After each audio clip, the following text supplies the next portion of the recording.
everyone, it's Mariana, and let's talk about a recent South Korean zombie horror film, Train to Busan. And to all of you who've been suggesting The Wailing to me, thank you. I watched it. I'll have a review up next week. So Train to Busan has been playing in some theaters. It's currently in a very limited release in the US, but I do feel like it's going to be available to rent on VOD pretty soon.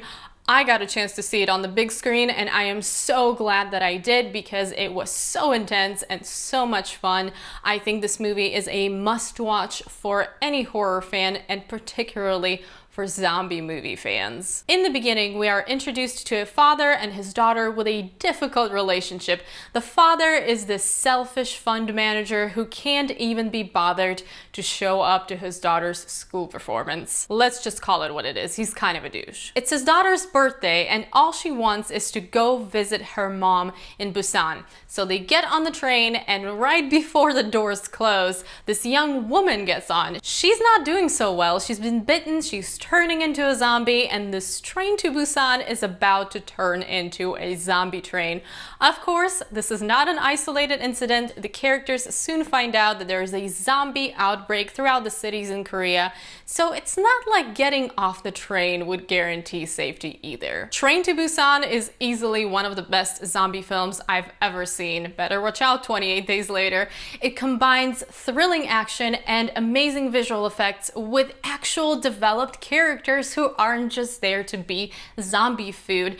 And it even offers some social commentary. This isn't just a horror film that will thrill you and entertain you, but it will also get you emotional. And trust me, hating a character goes to a whole new level when you meet this guy. Now, I've seen some people describe this movie as 28 Days Later meets Snowpiercer, and while I'm not a fan of describing movies with other movies, I can actually see where these people are coming from. First of all, these are not your slowly staggering zombies. They move quickly, and once you've been bitten, you turn almost immediately, which of course gives this movie an extra sense of urgency. Second, there is the confined space of the train, where we even get a bit of a lower versus upper class theme develop, but more prominent is the whole back and forth between looking out for yourself and helping others when it comes to survival. This is also where a lot of the character development comes in, and by the way, there are plenty of interesting characters to watch here. Of course, we have the father and daughter who are pretty much opposites of each other, with the father looking out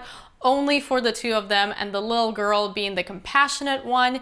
There is a baseball team who are pretty much a group of scared teenagers. There is a train conductor who is trying to figure out where is he even taking these people now.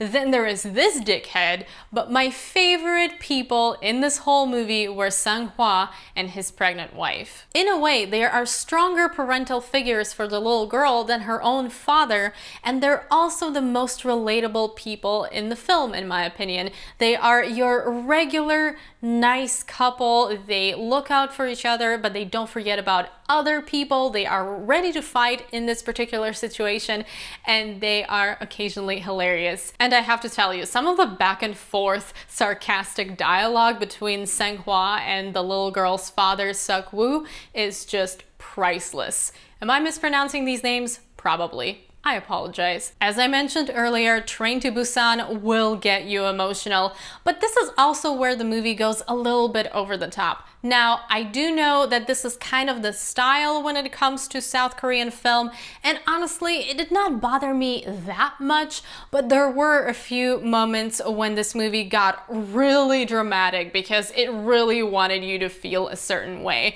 The thing is that Train to Busan does not need to tell its audience how to feel. It doesn't need to try to push all of the buttons and hit you with a montage to make sure you get it. We already get it. We already are feeling it. So when the movie tried a little bit too hard with that, it almost started taking me out of the scene a little bit. Not quite though, I was still in tears. Last thing I want to mention is how much I appreciated that the zombie fighting in this movie did not get repetitive. The characters adjusted what they were doing, and they learned about these zombies, and they tried different things based on the situation that they were in. With a 2-hour runtime of this film, watching characters go through zombies could have gotten tiresome, but it actually never did. So in the end, I can't recommend Train to Busan enough. If you like good zombie action, you have to go see this movie or rent it when it's available on VOD. It has everything going for it. It's thrilling, it's fun, it's entertaining, it looks great, it has great characters and great performances from the actors to match those characters, and I'm going to be majorly surprised if it doesn't tug at your heartstrings. I'm going to give Train to Busan 4.5 out of 5 stars, and I cannot wait to add this movie to my Blu-ray collection. That's it for my review of Train to Busan. Let me know if you guys have seen this movie and what did you think of it, and if you haven't seen it, definitely give it a chance because I think it deserves to be watched. And also, let me know what your favorite zombie movie is in the comments below. I bet a lot of people are going to say 28 Days Later, but I'd love to know.